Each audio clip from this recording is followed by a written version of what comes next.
Halo sahabat, kembali lagi di channel Novel Audio. Jadi saya akan kembali melanjutkan cerita Suami Budaku episode 19. Pukul 8 pagi, Edison Mansion.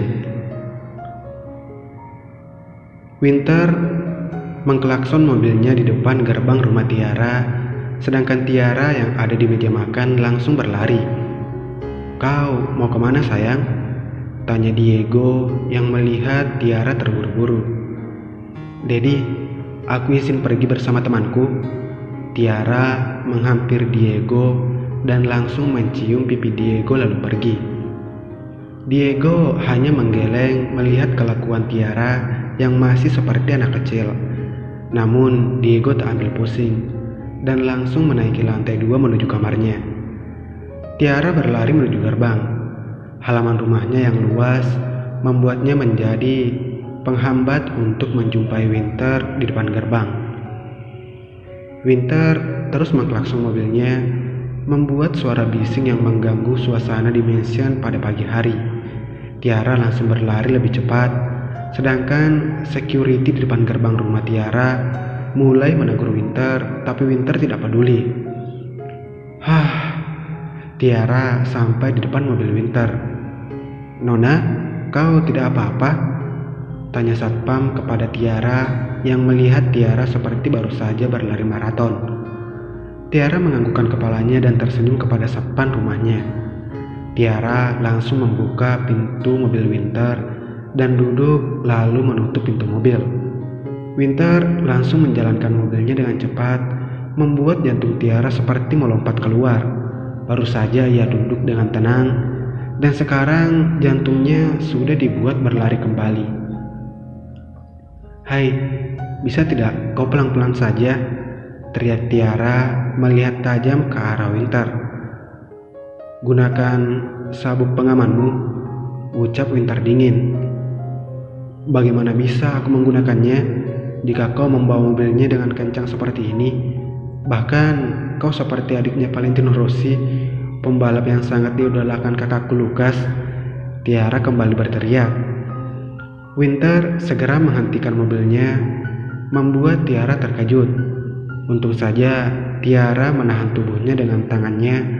Kalau tidak, mungkin tubuhnya sudah maju ke depan, menabrak dashboard mobil Winter. "Hai, kau Gi," ucapan Tiara terpotong. Winter segera memakaikan sabuk pengaman untuk Tiara dan melihat Tiara dengan tajam. "Apa?" tanya Tiara yang merasakan tak enak ditatap seperti itu oleh Winter. "Kau tadi telat. Apa tidak ada ucapan maafmu?" Winter mulai menjalankan mobilnya pelan.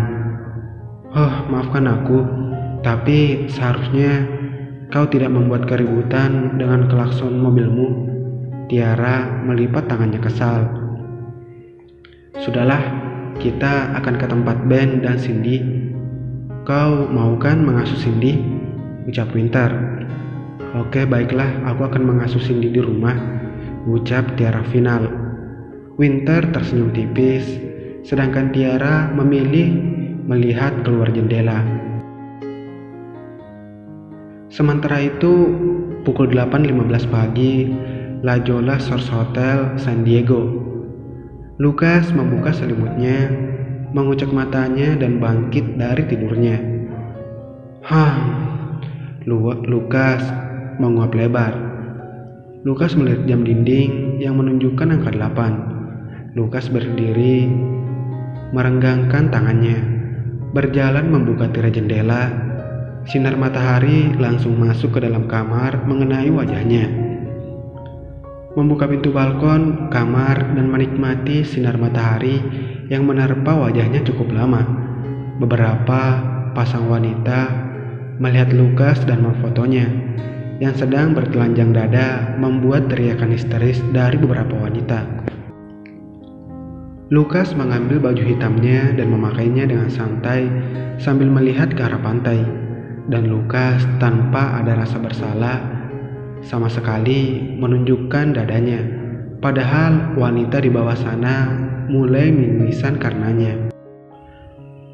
Setelah beberapa menit, Lukas masuk ke dalam kamarnya, menutup pintu balkon, membuat desahan kecewa dari wanita yang masih ingin menatapnya. Lukas berjalan ke kasur. Tidak ada Bella di sana. Lukas berjalan cepat ke arah kamar mandi, namun tidak ada Bella juga. "Baby," teriak Lukas. Namun tidak ada sahutan. Lukas segera mengambil jaketnya, keluar dari kamar hotel, berlari menuju lift. Sedangkan Bella berdiri di tepi pantai menikmati matahari pagi dan angin sepoi-sepoi yang membuat rambutnya berantakan, tetapi Bella menikmati itu semua. Bella sangat menyukai pantai. Ia ingin tetap di pantai ini, namun tidak mungkin.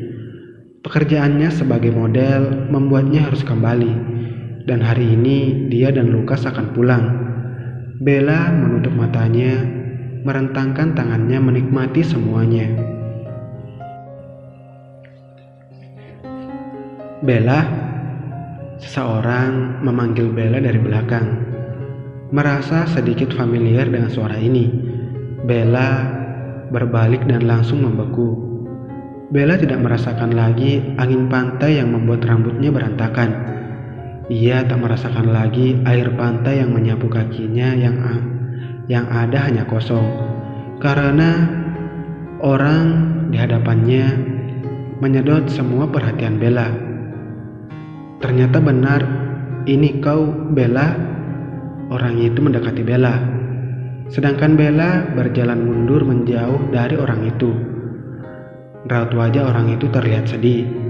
Bella menutup mulutnya dan menahan semua air matanya agar tidak turun. Hati Bella terasa sakit melihat seseorang di hadapannya ini. Di hadapannya ini berdiri seseorang yang sudah lama ditunggunya. Seseorang yang mengisi masa-masa sekolahnya menjadi berwarna. Seseorang yang membuat hidupnya menjadi lengkap karena ada dirinya.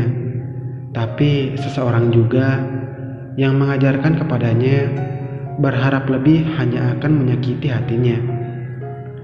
Bella tak kuasa lagi menahan semuanya. Kenapa dia ditemukan dengannya di tempat yang sama ketika seorang itu menyatakan cintanya dulu kepada Bella? Kenapa? Apa takdir yang mempermainkan semua ini? Sin? Air mata mengucur deras ketika Bella memanggil nama seseorang di hadapannya ini. Sin tersenyum getir. Bella menangis. Sin tidak suka bila melihat Bella menangis. Langsung saja Sin berlari ke hadapan Bella dan memeluknya. Bella menangis kencang di pelukan Sin, menggigit bibirnya merasa bersalah, namun semuanya sudah terlambat. Ia hanya bisa menenangkan Bella dan mengelus rambut Bella dengan kasih sayang. Sedangkan Bella masih terus menangis, membuat para pengunjung pantai melihatnya heran. "Tenanglah, aku di sini sekarang." Sin berusaha menenangkan Bella dan tetap memeluk tubuh kecil yang selalu ia rindukan. Tubuh kecil yang selalu ia peluk dulu. Tubuh kecil yang selalu berada di sampingnya selalu. Namun entah mengapa, tubuh ini sekarang semakin rapuh dan kurus. Apa yang sudah Bella alami selama ini? Monolog Sin. Sin mencoba menutup matanya, mengingat kesalahannya dahulu, sedangkan Bella masih sibuk menyalurkan semua emosinya di pelukan Sin. Sementara itu, di Ken House. "Ken, di mana Sin?" tanya Jack. Ken yang baru saja turun dari tangga langsung menghampiri Jack dan Anna yang sedang menunggunya untuk sarapan bersama. "Entahlah, Dad. Semalam aku ingin mengajaknya pergi, tapi saat aku masuk ke kamarnya, dia terburu-buru mengemasi beberapa berkasnya sambil menelpon seseorang." Ken duduk di kursinya. "Kau tidak bertanya dia akan kemana?" tanya Jack. Anna tampak terdiam mendengar percakapan suami dan anaknya. "Sudah, dia berkata akan melihat perkembangan restoran miliknya di San Diego. ucap Ken menatap Jack. Kenapa tiba-tiba? Tanya Jack menatap Ken dan Ana. Ken mengangkat bahunya tak tahu, sedangkan Ana sudah mulai mengambil sendok dan garpunya. Sudahlah, dia pasti memiliki hal penting di sana. Bisa kita berhenti membicarakan ini dan mulai makan? Aku sudah mulai lapar, ucap Ana. Jack dan Ken mengangguk dan mulai mengambil makanannya. Mereka makan dalam keadaan yang hening dan hanya suara garpu yang terdengar saling bersahutan. Pukul 8.47 pagi. Kalian menemukannya? Tanya Lukas kepada dua bodyguardnya. Belum, Sir. Kami sudah mencari di seluruh hotel, ucap salah satu bodyguardnya. Cari lagi. Jangan kembali padaku jika kalian belum menemukannya, ucap Lukas menahan amarahnya. Kedua bodyguardnya langsung pergi. Lukas mengusap wajahnya kasar, mencoba menahan rasa khawatir dan amarah yang muncul secara bersamaan. Matanya menatap ke arah pesisir pantai. Lukas berjalan cepat menuju pantai. Mungkin Bella ada di sana. Bersambung.